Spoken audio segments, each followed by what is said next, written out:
Comfort sounds innocent. That is why it is so dangerous. No one wakes up and says, I want to waste my life.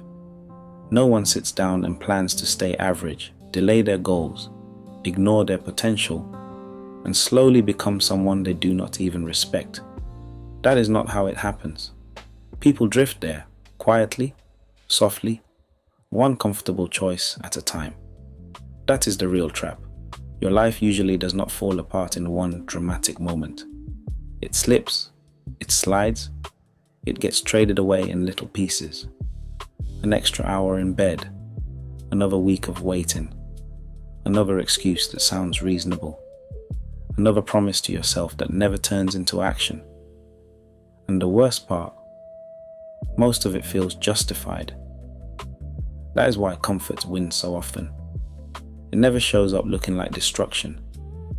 It shows up looking like rest, looking like safety, looking like I'll do it later, looking like I'm just tired, looking like I need to get my head right first. That is how people lose years, not through one huge mistake, through repeated permission to stay where it is easy, permission to avoid what feels hard, permission to keep choosing relief over growth. And relief is addictive. That is what people do not say enough. A lot of people are not chasing success. They are chasing comfort. They want the reward without the stretch, the outcome without the effort, the new life without becoming a new person. That never works.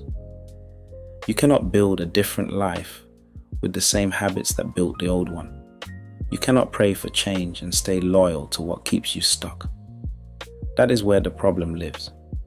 Comfort tells you a very convincing lie. It says, stay here for now. Start next week. Today is not the day. You have got time. Just ease off a bit. And every time you listen, nothing explodes. That is what makes it worse.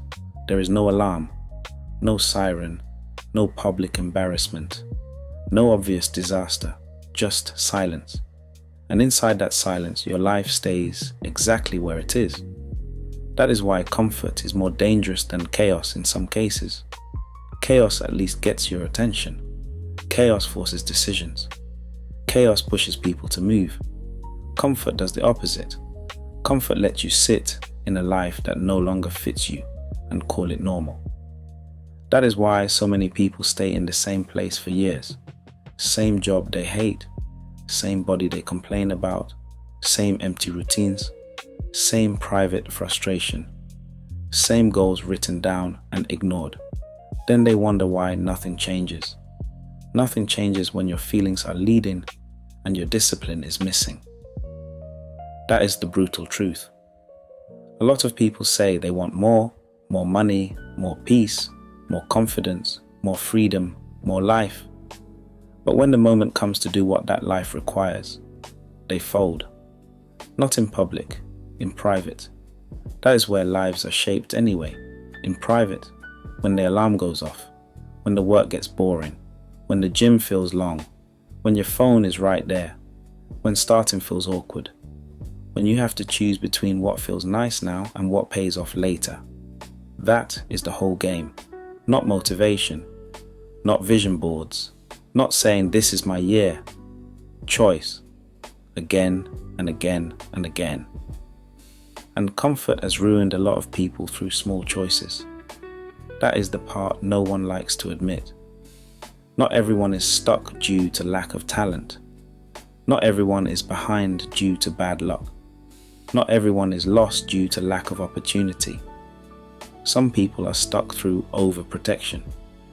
They protect themselves from effort, from failure, from embarrassment, from risk, from being seen trying, from being a beginner. So they stay where they feel safe. Safe but stagnant. Protected but frustrated. Comfortable but quietly miserable. That is a terrible trade. You keep your ego. You lose your future. Read that again. You keep your ego. You lose your future. That is what happens when comfort becomes your lifestyle. You stop testing yourself. You stop stretching. You stop following through. Then eventually you stop believing in yourself. That loss does not happen all at once. It happens in layers. Every time you say you will do something and do not. Every time you avoid the hard thing and dress it up as self-care. Every time you tell yourself tomorrow will be different while repeating the same day. That chips away at you. Not just your progress, your self-respect. That is why staying stuck hurts so deeply. It is not only the life you are missing, it is the growing gap between who you could be and who you keep choosing to be. And that gap gets heavy. That is why people feel frustrated even when nothing looks wrong on the outside. Their soul knows. Their soul knows they are built for more than this cycle, more than endless scrolling, more than fake starts, more than waiting to feel ready, more than being ruled by mood. You are not tired from work alone. Sometimes you are tired from self-betrayal. That hits hard for a reason. There is a different kind of exhaustion that comes from living beneath your own standards, from knowing what needs to be done and still not doing it, from talking yourself out of your own potential, from choosing comfort so often that your dream starts to feel awkward in your own hands. That is how people slowly become strangers to their own ambition. And then they say things like, maybe it is just not for me. Maybe I missed my time. Maybe this is just life. No, a lot of the time it is not fate. It is repeated surrender. Now let's be clear. Rest is not the enemy. Peace is not the enemy. Recovery is not the enemy. But there is a difference between rest and avoidance. Rest prepares you. Avoidance delays you. Rest has intention. Avoidance has excuses. Rest helps you return stronger. Avoidance keeps you exactly where you are. That difference matters. A lot of people are not healing. They are hiding. Hiding in comfort. Hiding in routine. Hiding in distraction. Hiding in soft language that makes stagnation sound healthy. Meanwhile, time keeps moving. That is the scariest part of all this. Comfort is expensive. It charges you in years, in confidence, in missed chances, in wasted energy, in the version of you that never fully arrives. And one day, comfort stops feeling comfortable. It starts feeling like regret. That is when it hits people, when they see how long they have been circling the same mountain, how many times they nearly started, how often they settled for relief instead of growth. That pain is heavy, heavier than discipline, heavier than risk, heavier than the discomfort they kept avoiding. That is the irony. The discomfort you avoid early often turns into suffering later. So no, the answer is not to make life hard for no reason. The answer is to stop worshipping ease. Stop asking every moment to feel good. Stop obeying every feeling. Stop making comfort your compass. A better life will ask something from you. Consistency when no one claps. Effort when no mood is there. Movement before confidence. Discipline before results. Patience before reward. That is the price. And yes, it feels uncomfortable. Good. A lot of the best things in life start that way. A stronger body feels uncomfortable. A sharper mind feels uncomfortable. Better habits feel uncomfortable. Boundaries feel uncomfortable. Growth feels uncomfortable.